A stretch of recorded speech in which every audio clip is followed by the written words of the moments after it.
ونستعينه ونستغفره ونؤمن به ونتوكل عليه ونعوذ بالله من شرور أنفسنا ومن سيئات أعمالنا من يهده الله فلا مضل له ومن يضلل فلا هادي له وأشهد أن لا إله إلا الله وحده لا شريك له وأشهد أن محمدًا عبده ورسوله أرسله بالهدى ودين الحق ليظهره على الدين كله ولو كره المشركون صلى الله على محمد وعلى آله وأصحابه وأتباعه أجمعين أما بعد فيا عباد الله أوصيكم ونفسي أولا بتقوى الله فإن التقوى زاد للآخرة الله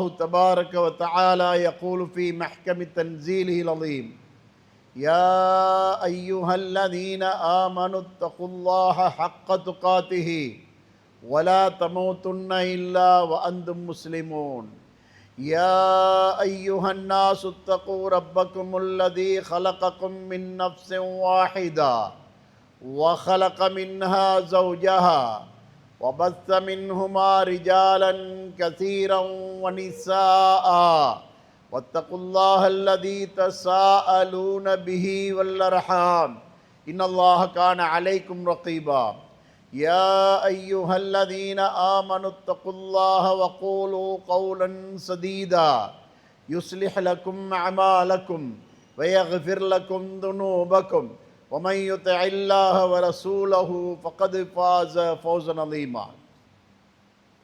புகழ் அனைத்தும் உலகனைத்தையும் படைத்தாளுகின்ற வல்ல அல்லாஹ் ஒருவனுக்கே ஆகும். சத்திய வழிகாட்டுவதற்காக அனுப்பப்பட்ட சத்திய தூதர் முஹம்மது ரசூலுல்லாஹி ஸல்லல்லாஹு அலைஹி வஸல்லம் அவர்கள் மீதும் அவர்களது குடும்பத்தினர் தோழர்கள் அனைவர் மீதும் ஸலவாத்தும் சலாமும் உண்டாவதாக. புனித ஜும்மா கடமையை நிறைவு செய்வதற்காக இங்கு சமூகம் அளித்திருக்கும் எல்லாம் வல்ல அல்லாஹ்வின் நல்லடியார்களே, அன்புள்ள தோழர்களே, எவ்வாறானதொரு வாழ்க்கையை கொண்டு இம்மை மறுமை வெற்றியையும் அல்லாஹ்வின் அன்பையும் அருளையும் அவனுடைய அருக்குடை என்னும் சுவர்க்கத்தையும் அடைந்து கொள்ள முடியுமோ அந்த வாழ்க்கையை எவ்வளவு சிரமத்துக்கு மத்தியிலும் கடைபிடித்தொழுகுமாறும், எவ்வாறானதொரு வாழ்க்கையை கொண்டு இம்மை மறுமையின் தோல்வியையும் அல்லாஹ்வின் கோபத்தையும் தண்டனையையும் கொடிய நரகத்தையும் அடைந்து கொள்ள வேண்டி வருமோ அந்த வாழ்க்கையிலிருந்து முழுமையாக விலகி நடந்து கொள்ளுமாறும் முதலில் எனக்கும் அப்பால் உங்களுக்கும் உறுதியாக வசியத்தை செய்து கொள்கின்றேன். அல்லாஹ்வுடைய நல்லடியார்களே, அன்புள்ள தோழர்களே, அல்லாஹு தஆலா நம்மை இந்த பூமியிலே படைத்துவிட்டு நாம் எப்படி வாழ வேண்டும் என்றொரு வாழ்க்கையை நமக்கு கற்றுத்தந்துள்ளான். அதை நமக்கு முன்மாதிரியாக காட்டித் தருவதற்கு ஆதம் அலைஹிஸ்ஸலாம் அவர்களிலிருந்து கடைசி நபி வரைக்கும் நபிமார்களை அனுப்பி கொண்டிருந்தான். அப்படி அனுப்பப்பட்ட நபிமார்களின் வரிசையிலே இறுதி நபியாக முஹம்மதுர் ரசூலுல்லாஹி ஸல்லல்லாஹு அலைஹி வஸல்லம் அவர்களை அனுப்பி வைத்தான். அவர்கள் நமக்கு பரிபூர்ணமான ஒரு மார்க்கத்தை நமக்கு காட்டி தந்து சென்றுள்ளார்கள். அவர்கள் காட்டி சென்ற மார்க்கத்திலே குறை என்று சொல்வதற்கு கடுகளவும் இல்லை. அந்த அளவுக்கு முழுமையாக மார்க்கத்தை நமக்கு காட்டி தந்தார்கள்.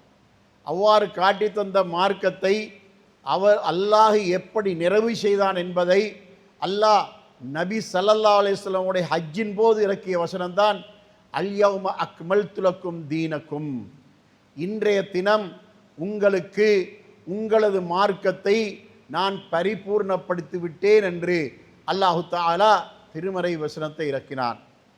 அல்லாஹ்வுடைய தூதர் ஸல்லல்லாஹு அலைஹி வஸல்லம் அவர்கள் மக்காவிலே இஸ்லாத்தை போதிக்க ஆரம்பித்த அந்த காலகட்டத்திலே முஸ்லீம்கள் மிக பெரும் வறுமையோடு இருந்தார்கள். முஸ்லீம் அல்லாதவர்கள் கூட அப்படித்தான். முஸ்லீம் அல்லாதவர்களுக்கு ஹராம் ஹலால் என்ற வித்தியாசம் இல்லை என்பதனால அவர்கள் எப்படியோ வாழ்ந்தார்கள். ஆனால் முஸ்லீம்களுக்கு ஒரு கட்டுப்பாடு இருக்கின்ற காரணத்தினால் அவர்கள் மிக வறுமையான நிலைமையில் வாழ்ந்தார்கள். காலையில் சாப்பிட்டால் பகலில்லை இரவில்லை, இரவில் சாப்பிட்டால் மறுநாள் பகல் இல்லை என்ற அளவுக்கு வறுமையோடு வாழ்ந்து கொண்டிருந்தார்கள். அப்படி வாழ்ந்து கொண்டிருந்த அவர்களுடைய நிலைமைக்கு ஒரு உதாரணம் சொல்வதானால், ஒரு நபித்தோழர் சொல்கிறார், அபூ தாலிபுடைய பள்ளத்தாக்கிலே 2 வருடங்கள் நாங்கள் தடுத்து வைக்கப்பட்டிருந்தோம். பொருளாதார தடை போட்டு மக்காவிலே இருக்கின்ற எவரும் எந்த பொருளையும் எங்களுக்கு தருவதுமில்லை, நாங்கள் எந்த பொருளையும் அவர்களுக்கு விற்கவும் முடியாது. அப்படியான ஒரு பொருளாதார தடை போட்டிருந்த நேரத்திலே நாங்கள் மிக கடுமையான பட்டினியினால் பாதிக்கப்பட்டோம். ஒரு நாள் இரவு நான் கடுமையான பட்டினியோடு நான் நித்திரைக்கு சென்றேன். அப்படி நித்திரைக்கு சென்று நடு இரவிலே எனக்கு விழிப்பு வந்தது. கடுமையான பசியாகவும் இருந்தது. நான் சிறுநீர் கழிப்பதற்காக ஓரிடத்தில் சென்று சிறுநீர் கழித்தேன். என்னுடைய சிறுநீர் ஒரு பொருளிலே விழுவது எனக்கு விளங்கியது. அதாவது ஒரு மாமிச துண்டிலே விழுவது போன்று எனக்கு விளங்கியது. சிறுநீர் கழித்து முடிந்ததுக்கு பின்னால் அந்த இடத்தை நான் கிளறி பார்த்தபோது ஒட்டகத்துடைய ஒரு தோல் ஒன்று அந்த இடத்துல இருந்தது. நான் பசி தாங்க முடியாமல் அந்த தோலை எடுத்து கழுவி இடித்து அன்று இரவு நான் சாப்பிட்டேன் என்று அந்த நபித்தோழர் சொல்லுகிறார். இப்படி வறுமையாக மக்காவில் இருந்தார்கள். அப்படி இருந்த அந்த சமூகத்தை அல்லாஹ் தஆலா வறுமையை நீக்கி ஒரு செல்வமான ஒரு வாழ்க்கையை நபிகளார் ஸல்லல்லாஹு அலைஹி வஸல்லம் அவர்களுடைய கண்ணுக்கு முன்னால் காட்டிவிட்டுத்தான் அல்லாஹ் நபியை கைப்பற்றினான். நபிக்கு மௌத்து வந்தது. அந்த சஹாபாக்களுடைய வறுமை நீக்கப்பட்டு பொருளாதார அபிவிருத்தி, பொருளாதார வளர்ச்சி அவர்களுக்கு ஏற்பட்டதற்கு பின்னால் தான் அல்லாஹ் அவர்களுடைய ரூஹை கைப்பற்றினான். அந்த அளவுக்கு பொருளாதாரம் வளர்ந்தது. அது எதனால் வளர்ந்தது என்று சொன்னால், அல்லாஹ் விதித்த கடமையான ஜக்காத்தை கொண்டுதான் வளர்ந்தது. இஸ்லாத்தின் கடமைகள் 5லே 3வது ஜக்காத். இந்த ஜக்காத்தை பற்றி அல்லாஹ் எங்கெல்லாம் சொல்லுகிறானோ அங்கு தொழுகையோடு இணைத்து தான் சொல்கிறான். அகீமு ஸலாத்த வ ஆத்து ஜக்காத்த, தொழுகையை நிலைநாட்டுங்கள், ஜக்காத்தையும் கொடுங்கள். யுகீமூன ஸலாத்த வ யூத்தூன ஜக்காத்த, தொழுகையை நிலைநாட்டுவார்கள், ஜக்காத்தையும் கொடுப்பார்கள் என்று அல்லாஹ் தொழுகையோடு ஜக்காத்தை இணைத்து சொல்கிறான். இணைத்து சொல்வதில் ஒரு முக்கியமான விஷயம் இருக்கின்றது. அது என்ன தெரியுமா?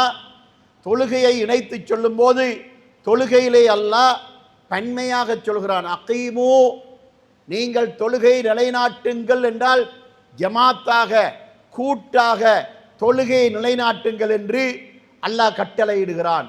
தொழுகை என்பது ஜமாத்தாக நடைபெற வேண்டும் என்பதை அல்லாஹ் இங்கே கட்டாயப்படுத்துகிறான். அதே போல ஆத்து ஜக்காத்த, ஜக்காத்தை நிறைவேற்றுங்கள் என்றால் அதையும் கூட்டாகவே நிறைவேற்றுங்கள் என்றுதான் அல்லாஹ் கட்டளையிடுகின்றான்.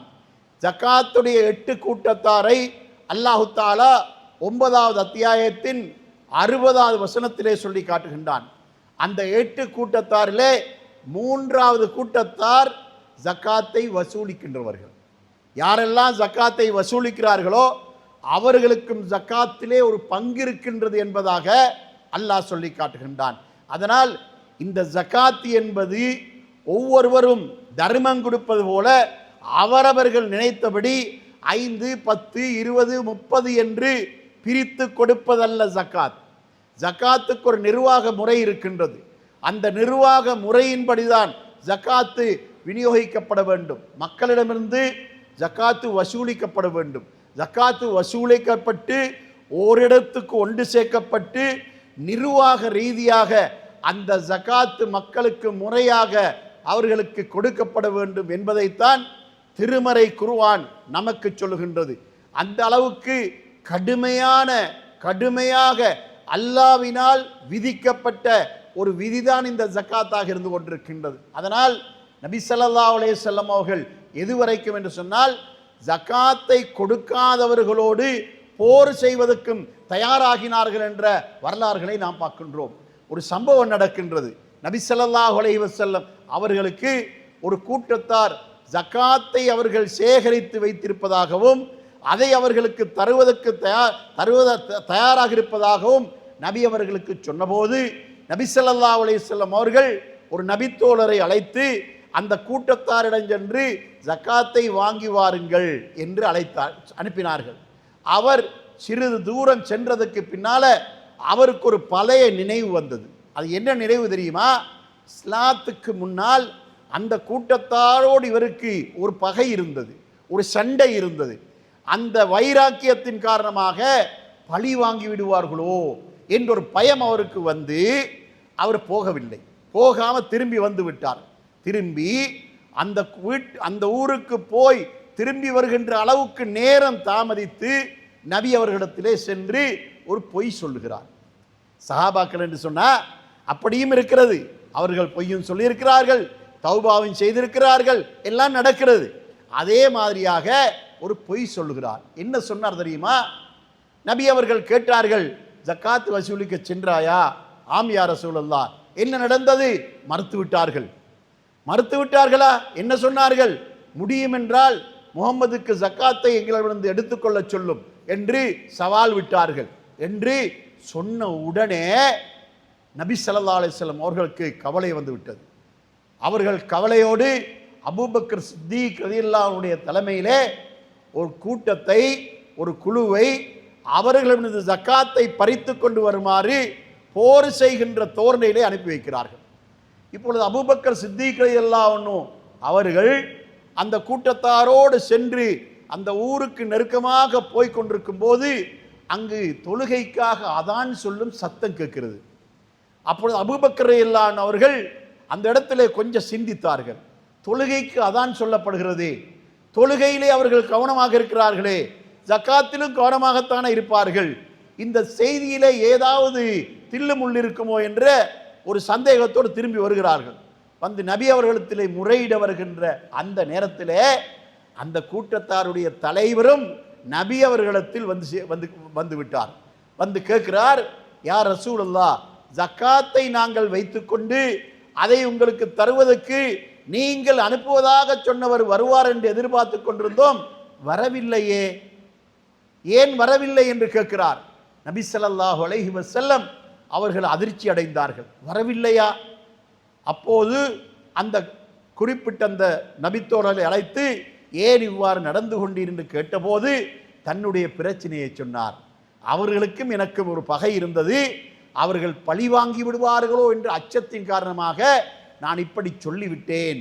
இது இவ்வளவு பாரதூரமான ஒரு விளைவை ஏற்படுத்தும் என்று நான் எதிர்பார்க்கவில்லை என்று சொல்லி அவர் கவலைப்பட்டு நபி ஸல்லல்லாஹு அலைஹி வஸல்லம் இடத்திலே மன்னிப்பு கேட்கிறார். சகோதரர்களே, அல்லாஹு தஆலா திருமறை குர்ஆன் 49வது அத்தியாயத்தின் 6வது வசனத்தை இறக்குகிறான். அப்போது குல் இன் ஜாஅக்கும் ஃபாசிக்கும் பினபைன் ஃபதபையனு அன் துஸீபு கௌமம் பிஜஹாலத்தின் வதுஸ்பிஹு அலா மா ஃபஅல்தும் நாதிமீன். நபியே, பாவி ஒருவன் உங்களிடத்திலே ஒரு செய்தியை கொண்டு வந்தா அந்த செய்தியை நீங்கள் தீர விசாரித்து விளங்குங்கள். அப்படி இல்லாமல் நீங்கள் நடவடிக்கையில் இறங்கினால் பிற்காலத்திலே நீங்களே கவலைப்பட வேண்டிய நிலைமை ஏற்படும். அதாவது அது என்ன அர்த்தம் தெரியுமா? நபி அவசரப்பட்டு அபூபக்கர் சித்திக் ரலியல்லாஹு அன்ஹு அவர்கள் அந்த கூட்டத்தோடு போர் செய்திருந்தால் என்ன நடந்திருக்கும்? அதனால யாரேனும் ஒரு செய்தியை கொண்டு வந்தா அந்த செய்தியை தீர விசாரித்து விளங்குங்கள். இது உண்மைதானா, நடந்திருக்குமா, இதில் ஏதாவது தில்லுமுள் இருக்கின்றதா என்பதை ஆய்வு செய்து பாருங்கள் என்று அல்லாஹ் திருமறை வசனத்தை இறக்குகின்றான். இந்த சம்பவத்தில் நமக்கு 2 படிப்பினைகள் இருக்கின்றன. ஒரு படிப்பினை என்ன? நமக்கு வரக்கூடிய எல்லா செய்திகளையும் நாம் அவசரப்பட்டு நம்பிவிடக்கூடாது. ஆய்ந்து ஓய்ந்து அதை ஆராய்ச்சி செய்து விளங்கி முடிவுக்கு வர வேண்டும் என்பதற்கு இந்த சம்பவம் நமக்கு ஒரு படிப்பினை. 2வது படிப்பினை என்ன? ஜக்காத்து வசூலிக்கின்ற ஒரு நடைமுறை நபி ஸல்லல்லாஹு அலைஹி வஸல்லம் அவருடைய காலத்திலே இருந்தது என்பதை இந்த சம்பவம் நமக்கு எடுத்து காட்டக்கூடியதாக இருந்து கொண்டிருக்கின்றது. சகோதரர்களே, நபி ஸல்லல்லாஹு அலைஹி வஸல்லம் மதீனாவுக்கு சென்று 2 வருடங்கள் கழித்ததுக்கு பின்னால் தான் ஜக்காத்தை அல்லாஹ் கடமையாக்கிய திருமறை வசனத்தை இறக்கினான். அன்று முதல் நபி ஸல்லல்லாஹு அலைஹி வஸல்லம் அவர்கள் ஜக்காத்தை வசூலிக்க தொடங்கினார்கள். வியாபாரத்துக்கு, விவசாயத்துக்கு, கால்நடை விவசாயத்துக்கு, இப்படி மக்கள் என்னென்ன தொழில்களெல்லாம் செய்கின்றார்களோ அந்த ஒவ்வொரு தொழிலுக்கும் அங்கு ஜகாத் வசூலிக்கப்பட்டது. ஆட்டுக்கு வேறாக, மாட்டு பண்ணைக்கு வேறாக, ஒட்டகை பண்ணைக்கு வேறாக, வியாபாரத்துக்கு வேறாக, விவசாயத்துக்கு வேறாக என்று ஒவ்வொரு அம்சத்துக்கும் அங்கு ஜகாத்து கடமையாக்கப்பட்டு அதற்கு நிர்ணயிக்கப்பட்டு இதுதான் ஜகாத்துக்குரிய அளவு என்று சொல்லி அதற்காக வசூலிக்கப்பட்டது. எதுவரைக்கும் தெரியுமா? ஒரு பெண்மணி நபி ஸல்லல்லாஹு அலைஹி வஸல்லம் அவர்களுக்கு முன்னால் வருகிறார். அவருடைய கையில் கொஞ்சம் கனமான ஒரு காப்பு இருக்கின்றது. அந்த காப்பை பார்த்தா ஜகாத்துடைய எல்லையை அது தாண்டியதாக நபி அவர்களுடைய கண்ணுக்கு படுகின்றது. நபி ஸல்லல்லாஹு அலைஹி வஸல்லம் கேட்கிறார்கள், இதற்குரிய ஜகாத்தை கொடுத்து விட்டாயா கேட்கிறாங்க. அப்பொழுது அந்த பெண்மணி, இல்லை யா ரசூலுல்லாஹ். அப்படியா? மறுமை நாளில் அல்லாஹ் தஆலா இதே அளவுக்கு நரகத்தின் நெருப்பினால் உனக்கு காப்பணிவிப்பான் என்று சொன்னார்கள். அந்த பெண்மணி பயந்து தன்னுடைய காப்பை கலட்டி விட்டார். அந்த காப்புக்குரிய ஜக்காத்தை கொடுத்தா என்று அந்த வரலாறு நமக்கு சொல்லிக் கொண்டிருக்கின்றது. அதாவது இன்று நாம் பார்க்கின்றோம், ஒவ்வொரு வீடுகளில் தங்கம் 50 பவுன், 100 பவுன், 150 பவுன் என்று தங்க நகைகளை வைத்துக் கொண்டிருக்கின்றார்கள். தங்க நகைக்குரிய சட்டம் என்ன தெரியுமா? ஆக குறைந்தது 11 பவுன், அதற்கு குறைவாக இருந்தால் ஜக்காத்து கடமை இல்லை. 11 பவுனுக்கு மேற்பட்டிருந்தால் ஒவ்வொரு வருடமும் ஜக்காத்து கொடுக்க வேண்டும். இதற்கு அதாவது மக்களை சமாளிக்கிறதற்காக மார்க்கம் சொல்லிக் கொண்டிருந்த ஒரு கூட்டம் இருக்கின்றதே, அந்த கூட்டம் என்ன சொன்னார்கள் தெரியுமா? பாவிக்கின்ற நகைக்கு ஆயுளில் ஒரு முறை கொடுத்தால் போதுமானது என்று சட்டம் சொல்லி மக்களை சுரண்டுவதற்கு பழக்கி கொடுத்தார்கள், பாவம் செய்வதற்கு பழக்கி கொடுத்தார்கள். பாவிக்கின்ற நகைக்கு ஒரு எல்லை இல்லையா? பாவிக்கின்ற நகை என்றால் 1 பவுன், 2 பவுன், 5 பவுன், 8 பவுன், இதுதான் பாவிக்கின்ற நகை. 100 பவுன் பாவிக்கின்ற நகையா? 50 பவுன் பாவிக்கின்ற நகையா? இதெல்லாம் பாவிக்கின்ற நகை கிடையாது. 11 பவுனை தாண்டி இருந்தால் வருடம் ஜக்காத்து கொடுக்க வேண்டும். உனக்கு ஜக்காத்து கொடுக்க பயமாக இருக்கிறதா? 11 பவுனோட குறைச்சி அனுமதித்துக்கோ என்று. அதாவது அண்மையில் ஒரு புதிய பிரச்சனை வந்தது. என்னென்றா, ஒரு பெண்ணுக்கு அவருடைய ஒரு நண்பருடைய மனைவி ஒரு சன்மானம் கொடுத்திருக்கிறார்.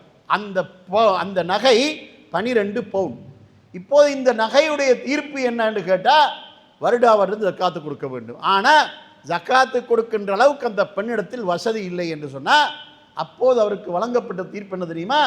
இப்போது இருக்கின்ற இந்த நகையை நீங்கள் விற்று விடுங்கள், விற்றுவிட்டு 11 பவுனுக்கு குறைவான நகையை வைத்துக் கொள்ளுங்கள் என்று அவருக்கு ஆலோசனை சொல்லப்பட்டது. இப்படி இந்த நகைக்கு நாம் ஜக்காத்து கொடுக்க வேண்டும்.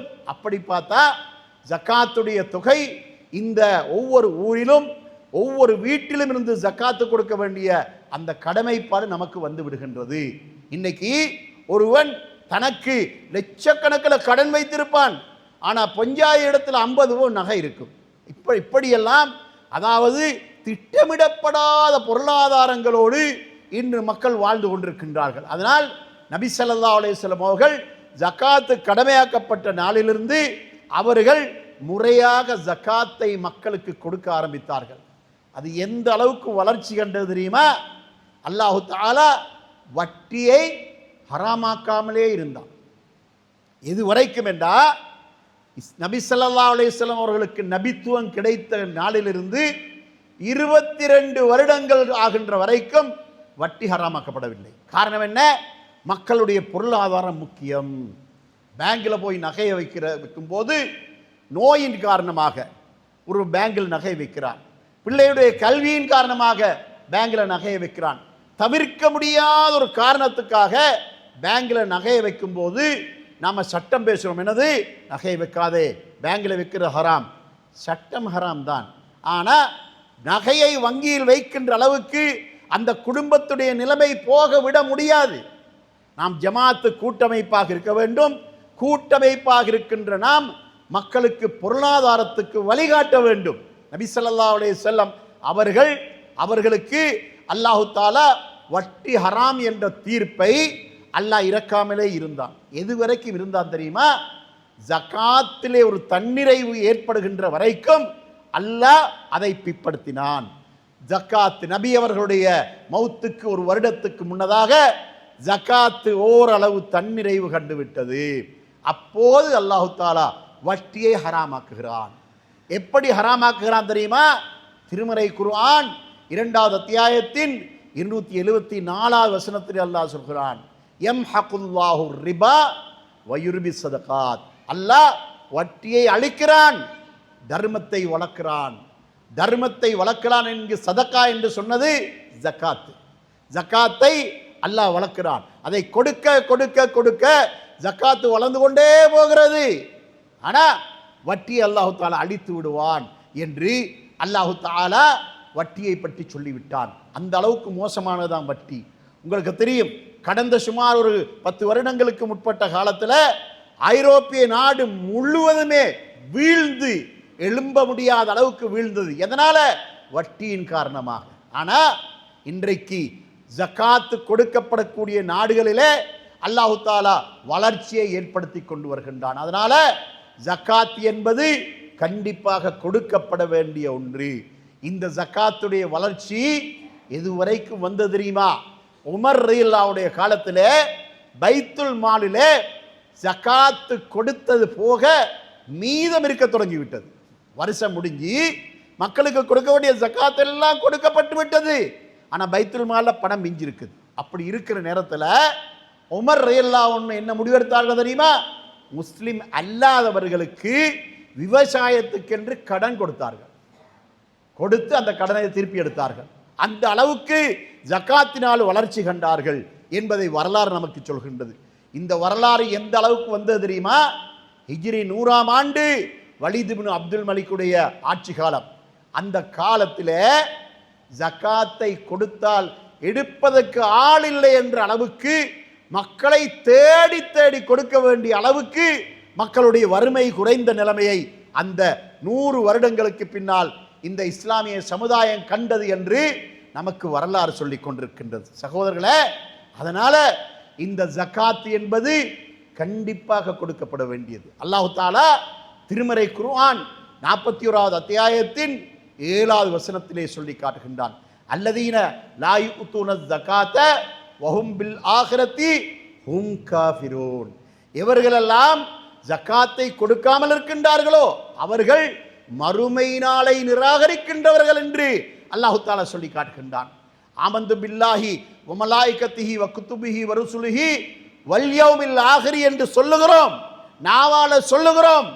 தொழுது கொண்டு ஜக்காத்தை கொடுக்காமல் இருந்தால் அவன் மறுமை நாளை நிராகரித்தவனாக ஆகுகின்றான் என அல்லாஹ் திருமறை குர்ஆனிலே சொல்லி காட்டுகின்றான். அதனால ஜக்காத்தை முறையாகவும் சரியாகவும் கணக்கு பார்த்து கொடுக்க வேண்டும் என்பதை அல்லாஹ் திருமறை குர்ஆனில் நமக்கு சொல்லி காட்டுகின்றான். எந்த அளவுக்கு கடுமையாக சொல்கிறான் தெரியுமா? திருமறை குர்ஆன் 9வது அத்தியாயத்தின் 35வது வசனத்திலே அல்லாஹ் சொல்லி காட்டுகின்றான், ஜக்காத்து கொடுக்க தகுதி இருந்தும் அதை கொடுக்காமல் யாரெல்லாம் பதுக்கி வைத்துக் கொண்டிருக்கின்றார்களோ அவர்களுக்கு மறுமை நாளிலே கொடுக்கின்ற தண்டனை தான் நரகவாசிகளிலும் இவர்களுக்கு வித்தியாசமான ஒரு தண்டனை. அவர்களுடைய அவ்வளவு ஜக்காத்து கொடுக்க வேண்டிய பொருள்களையும் தங்கங்களாக வெள்ளிகளாக ஆக்கி அவைகளை அந்த நரகத்து நெருப்பிலே உருக்கி அவர்களுடைய நெத்தியிலும் அவருடைய விழாவிலும் அவருடைய முதுகிலும் சூடு போடுவதாக அல்லாஹ் சொல்லி காட்டுகின்றான். யௌம யுஹ்மா அலைஹா ஃபீ நாரி ஜஹன்னம ஃபத்குவா பிஹா ஜிபாஹுஹும் வஜ்னூபுஹும் வதுஹூருஹும். அவர்களுக்கு சூடு போடும்போது மலாய்க்காமார்கள் அவர்களை பார்த்து சொல்லிக்கொண்டே சூடு போடுவார்கள். ஹாதா மா கனஸ்தும் லிஅன்ஃபுசிக்கும் ஃபதூகு மா குன்தும் தக்னீஸுன். உலகத்தில் வாழும்போது அல்லாஹ்வுடைய கட்டளையின்படி ஜக்காத்தை கொடுக்காமல் நீங்கள் பதுக்கி வைத்தீர்களே, அப்படி பதுக்கி வைத்ததனால உங்களுக்கு கிடைக்கக்கூடிய தண்டனை தான் இது, நீங்கள் இதை அனுபவித்துக் கொள்ளுங்கள் என்று சொல்லி சொல்லி சூடு போடுவதாக அல்லாஹ் திருமறை குர்ஆனிலே சொல்லி காட்டுகின்றான். அதனால ஜக்காத் என்பதற்கென்றதே அல்லாஹ் போட்ட தனிப்பட்ட சட்டம். சகோதரர்களே, அல்லாஹ் எப்படிப்பட்ட இரக்கமுள்ளவன் தெரியுமா? அல்லாஹு தாலா தன்னுடைய ஹசானாவிலிருந்து நமக்கு தாராளமாக தருகிறான். பூமியை தோண்டினா தங்கமும் வெள்ளியும் மாணிக்கமும் பூமிக்குள்ளே இருந்து வருகிறது. இது நம்முடையதா? அல்லாஹ்வுடைய சொத்து. அல்லாஹ்வுடைய சொத்து. நாம் செய்கின்ற வியாபாரத்திலே நமக்கு லாபம் வருகிறது. இதெல்லாம் இந்த வஸ்துக்கள் எல்லாம் அல்லாஹ்வுடையவை. இப்படியானவைகளை எல்லாம் அல்லாஹ் நமக்கு தந்துவிட்டு நீ உழைக்கலாம், தாராளமாக உழைத்துவிட்டு 97.5 நீ எடுத்துக்கொள், எனக்கு 2.5 தான். ரப்புல் ஆலமீனுடைய இரக்கத்தை பார்ப்போம். என்ன 97.5 உனக்கு, எனக்கு 2.5. அல்லாஹ் தஆலா உனக்கு 2.5 எனக்கு 97.5 என்று அல்லாஹ் சொல்லவில்லை. 97.5 உனக்கு, 2.5 எனக்கு. அந்த 2.5 யாருக்கு கொடுக்க வேண்டும்? என்னுடைய இரக்கமுள்ள, நான் இரக்கம் காட்டுகின்ற என்னுடைய அடியார்களுக்கு கொடுக்க வேண்டும். ஏழைகள், பரம ஏழைகள், கடன்காரர்கள், இப்படி யார் யாரையெல்லாம் அல்லாஹ் தஆலா சொல்லி காட்டினானோ அவர்கள் அனைவருக்கும் கொடுக்க வேண்டும் என்ற சட்டத்தை அல்லாஹ் தஆலா சொன்னானே. அந்த ஜகாத்து கொடுக்கப்பட வேண்டிய கூட்டத்தார்களுக்கு கொடுப்பது அல்லாஹ்வுக்கு நீங்கள் செய்ய வேண்டிய கடமை, அவனுடைய கட்டளையை நீங்கள் நிறைவேற்ற வேண்டும் என்று அல்லாஹ் தஆலா இந்த வசனத்திலே சொல்லி காட்டுகின்றான். அதனால் சகோதரர்களே, இந்த ஜகாத்துடைய விஷயத்திலே நாம் மிக மிக கவனமாக இருக்க வேண்டும்.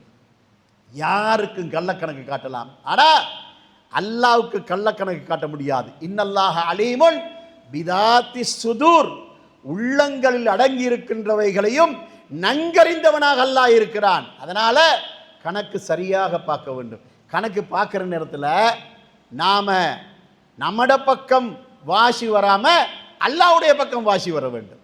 உதாரணத்துக்கு நம்ம கணக்கு பார்க்குறோம், அது ஒரு 4,85,000 ரூபா என்ற மாதிரி கணக்கு கொண்டு வருகுதா, சரி ஒரு 15,000 ரூபாய் கூட்டி 5 லட்சமே கொடுத்துருவோம். மனசுக்கு துப்புரவு. 4,85,000 வருகிறதா, சரி ஒரு 4.5 லட்சம் கொடுப்போம், ஒரு 4,50,000 கொடுப்போம் என்று குறைக்க கூடாது. அதை தாண்டி அங்கெல்லாம் போகணும். ஒரு 10,000 5,000 10,000 கூட கொடுத்துருவோமே, அது சதகால போய் சேர்ந்துடட்டுமே என்ற எண்ணத்தோடு தான் கொடுக்கின்ற அளவுக்கு ஜக்காத்தை நாம் கணக்கு பார்க்க வேண்டும். யாராவது நாம் இன்றைக்கு அக்கௌண்டன் வச்சிருக்கிறோம், ஜக்காத்தை நாம நினைச்ச மாதிரி கணக்கு பார்க்க கூடாது. நாம அக்கௌண்டனை வச்சு அக்கௌண்டன் மூலமாக ஜக்காத்துக்கு கணக்கு பார்க்க வேண்டும்.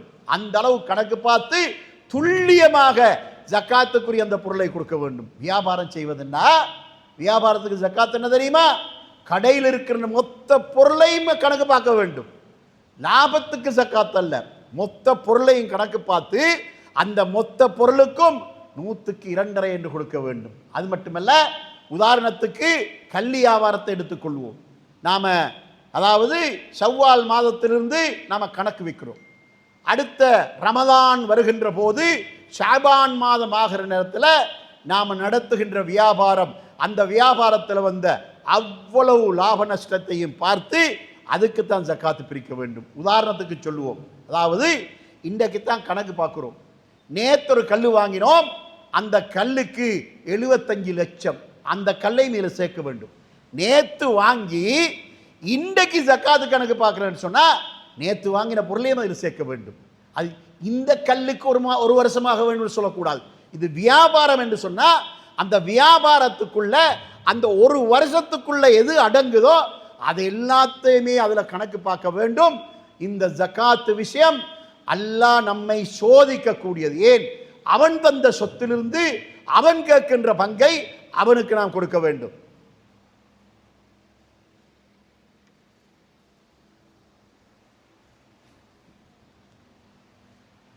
அல்ஹம்துலில்லாஹி ரப்பில் ஆலமீன் வஸ்ஸலாத்து வஸ்ஸலாம் அலா முஹம்மதின் ஸல்லல்லாஹு அலைஹி வஸல்லம் வ அலா ஆலிஹி வ ஸஹ்பிஹி அஜ்மஈன். அம்மா பாத். யா அய்யுஹல்லதீன ஆமனு தக்குல்லாஹ ஹக்க துகாத்திஹி வ லா தமூதுன்ன இல்லா வ அன்தும் முஸ்லிமூன். இபாதல்லாஹ் ஊசிக்கும் அவ்வளி வனஃப்ஸி அவ்வளம் தக்குவல்லாஹ். அல்லாஹ்வுடைய நல்லடியார்களே, அன்புள்ள தோழர்களே, இந்த ஜக்காத்துடைய விஷயத்திலே ஜக்காத்தை கொடுக்கின்றவர்கள் கண்டிப்பாக ஒவ்வொரு நிர்வாகத்திலும் ஜக்காத்து வசூலிக்கப்படுகின்றது. நிர்வாக ரீதியாக வசூலிக்கப்பட வேண்டும்.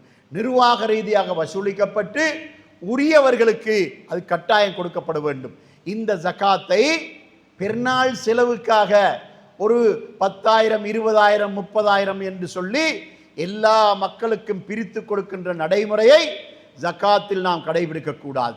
அன்று நபி ஸல்லல்லாஹு அலைஹி வஸல்லம் காலத்தில் ஜக்காத்தின் மூலமாக ஏழைகள் செல்வந்தர்களாகினார்கள். அந்த நிலைமையை கண்டோம். இன்று நாமும் செய்ய வேண்டிய முக்கியமான ஒரு பணி இருக்கின்றது. அதாவது நாம் எல்லாம் முஸ்லிம்கள் அல்ல. யார்? அல் முஸ்லிமூன கரஜுலின் வாஹித். முஸ்லிம்கள் அனைவருக்கும் நபி ஸல்லல்லாஹு அலைஹி வஸல்லம் உதாரணம் சொல்லும்போது ஒரு மனிதனுடைய முழு உடம்புக்கு உதாரணம் சொன்னார்கள். இனிஷ்தகா ஐனுஹு இஷ்தகா குல்லுஹு வைனிஷ்தகா ரஅஸுஹு இஷ்தகா குல்லுஹு. அவனுடைய கண்ணுக்கு ஒரு வருத்தம் வந்தால் முழு உடம்புக்கும் தான் வருத்தம்.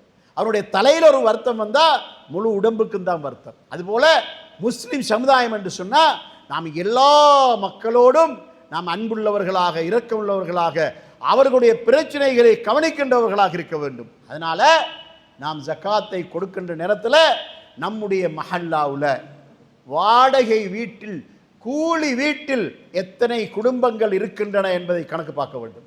கணக்கு பார்த்து அவர்கள் எல்லோருக்குமே உதவி செய்ய முடியும் என்றால் அல்ஹம்துலில்லாஹ் கொடுத்து விடலாம். எல்லோருக்கும் கொடுக்கின்ற அளவுக்கு இல்லை என்றாலும் கூட அவர்களில் ஒரு பகுதியினருக்காவது சொந்த வீடாக நாம் ஆக்கி கொடுக்கின்ற முயற்சி செய்ய வேண்டும். காலமெல்லாம் வாடகை வீட்டிலே வாழுகின்றவர்களாக நாம் அந்த மக்களை வைத்து கொடுக்கக்கூடாது. ஏன்? அவர்கள் நமது சகோதரர்கள். அவர்களுக்கு நாம் கண்டிப்பாக நாம் உதவி செய்துதான் ஆக வேண்டும். அதனால் நிர்வாகம் கண்டிப்பாக இதில் கவனம் செலுத்த வேண்டும். அதிலும் அதாவது விலை உயர்ந்த காணியுள்ள பகுதியை விட்டுவிட்டு விலை குறைந்த காணியுள்ள ஒரு பகுதியை தெரிவு செய்து அந்த பகுதியிலே காணிகளை துண்டு போட்டு அதிலே வீடு கட்டி கொடுக்கின்ற அளவுக்கு நாம் ஏழைகளுக்கு அப்படியான உதவி செய்ய வேண்டும். வேறண்டா இந்த ஜக்காத்துடைய கூட்டத்தார்களில் 2 கூட்டத்தார்கள் இணைத்து சொல்லப்பட்டிருக்கின்றார்கள். மிஸ்கீன், ஃபகீர். ஏழைகள், பரம ஏழைகள் என்று 2 கூட்டத்தார்கள் இணைத்து சொல்லப்பட்டிருக்கின்றார்கள். அதனால அவர்கள் காலமெல்லாம் குடும்பமாக பிள்ளைகளை பெற்றவர்களாக பிள்ளைகளை படிக்க வைக்கின்றவர்களாக பொருளாதார கஷ்டமுள்ளவர்களாக அவர்கள் இருப்பார்களாக இருந்தால் அவர்கள் ஒருபோதும் ஒரு சொந்த வீட்டை அவர்களால் ஏற்படுத்தி கொள்ள முடியாத ஒரு நிலைமையில் அவர்கள் இருப்பார்கள். அப்படியானவர்களுக்கு உதவுகின்ற கடமை ஜக்காத்து கொடுக்கின்றவர்களுக்கு இருக்கின்றது. இதிலும் கூட இன்னும் ஒரு முக்கியமான விஷயத்தை நான் சொல்ல வேண்டும். ஜக்காத்தை கொடுக்கின்றவர்கள் இருக்கின்றார்களே அவர்கள் அந்த நிர்வாகம் ஜக்காத்தை நீங்கள் ஒப்படைக்கக்கூடிய நாள் இந்த திகதி என்று சொன்னால் அந்த திகதிக்கு முன்னதாக ரொக்கமாக பணத்தை கொடுத்து விட வேண்டும்.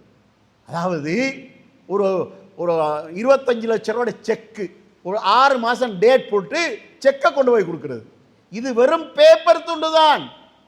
அது 6 மாதத்துக்கு பின்னால் செக்கு எப்பொழுது மாறுற டேட் இருக்கின்றதோ அன்றைக்குத்தான் இந்த பேப்பருக்கு பெறுமதி வரும். அது வரைக்கும் இந்த பேப்பருக்கு பெறுமதி கிடையாது. அதனால ஜக்காத்து கொடுக்கின்றவர்கள் செக்காக கொடுக்கின்ற பழக்கம் யாரும் வைத்துக் கொள்ளக்கூடாது. அது மட்டுமல்ல, இன்னும் ஒன்று இருக்கின்றது. அதாவது எனக்கு ஒருவர் 30 லட்சம் கடன் தர வேண்டும், எனக்கு ஜக்காத்து 30 லட்சம் இருக்குது. நான் என்ன செய்யறது? இவரை சாட்டுறது அவர்கிட்ட. அவர் எனக்கு 30 லட்சம் தர வேணும், அவர் உங்களுக்கு அந்த ஜக்காத்தை தருவார், அந்த பணத்தை தருவார் என்று அவரை சாட்டுறது. இப்படியெல்லாம் ஜக்காத்து கிடையாது.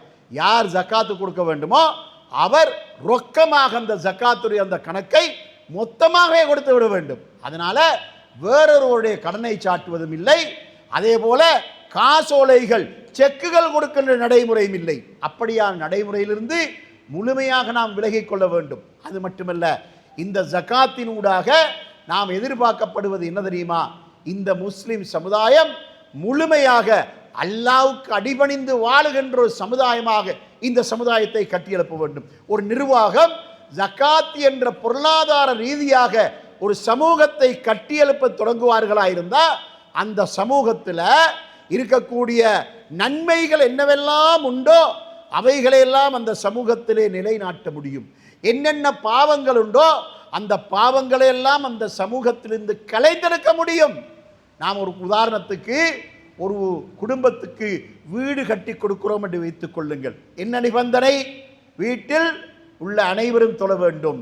வீட்டில் தாய், தந்தை, பிள்ளைகள் எல்லோரும் தொழுகையாளிகளாக இருக்க வேண்டும். பள்ளிவாசலுக்கு ஜமாத்து தொழுகைக்கு வருகின்றவர்களாக இருக்க வேண்டும் என்று அவர்களுக்கு சட்டம் போட முடியும். ஏன்? நமக்கு சட்டம் போட அதிகாரம் இருக்கிறது. அந்த அதிகாரத்தை வைத்து அவர்களுக்கு சட்டம் போட முடியும். அது மட்டுமல்ல, யாரெல்லாம் தொழுகையாளிகளோ, யாரெல்லாம் அல்லாஹ்வுக்கு வழிபட்டு வாழுகின்றார்களோ அவர்களுக்குத்தான் ஜக்காத்திலே பங்கு இருக்கின்றது. வெறுமனே அஷ்ஹது அல்லா இலாஹ இல்லல்லாஹ் வ அஷ்ஹது அன்ன முஹம்மதர் ரசூலுல்லாஹ் என்று கலிமா சொன்னதுக்காக முஸ்லீம் இல்லை. அது கலிமா என்பது இஸ்லாத்தின் முதலாவது கடமை. அடுத்தடுத்த கடமை அவன் தொழுதாக வேண்டும். தொழுகை அவன் மீது பொறுப்பு. அவன் கண்டிப்பாக தொழுகை நிறைவேற்றி ஆக வேண்டும். அதனால ஒரு சமூகத்தை கட்டுக்கோப்பாக வைத்திருக்கக்கூடிய முக்கியமான திட்டம் தான் பொருளாதார திட்டம். இந்த பொருளாதார திட்டத்தை அல்லாஹு தஆலா சாத்தியமான முறையிலே நமக்கு ஏற்படுத்தினான். மக்காவிலே வறுமையாக வாழ்ந்து கொண்டிருந்த சஹாபாக்கள் பிற்காலத்திலே மதீனாவுக்கு சென்றதற்கு பின்னால் பெரும் பெரும் செல்வந்தர்களாக எல்லாம் மாறினார்கள் என்ற வரலாறு நமக்கு சொல்லிக் கொண்டிருக்கின்றது. அது மட்டுமல்ல, இந்த ஜகாத்தை பற்றி இந்த தலைப்பை நாம் பேசும்போது இந்த சபையிலே ஜகாத்து கொடுக்க வசதியற்ற ஏழைகள் இருப்பார்கள். அவர்களுக்கும் இது ஒரு படிப்பினை தான். என்ன படிப்பினை? ஏழை என்பவர் எப்போதும் ஏழை அல்ல. ஒரு பெட்டிக்கடைக்காரனாக இருக்கிறவர் உழைத்து அவர் முன்னேற்றமடைந்து ஆயிரக்கணக்கான கோடி சொத்துக்களுக்கு சொந்தக்காரனாக மாறுகின்ற வரலாறுகளை நாம் பார்க்கின்றோம். அதனால பிற்காலத்திலே ஜகாத்து கொடுக்கக்கூடிய தகுதிகள் யார்களுக்காம் வருமோ அவர்களுக்கும் இந்த தலைப்பு ஒரு படிப்பினையாக இருக்கட்டும்.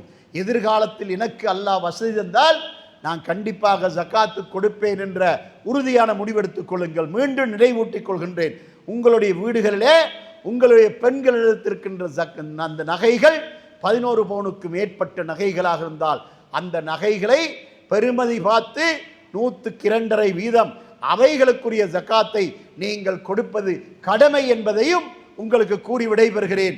வஆகிரு தஅவானா அனில் ஹம்துலில்லாஹி ரப்பில் ஆலமீன்.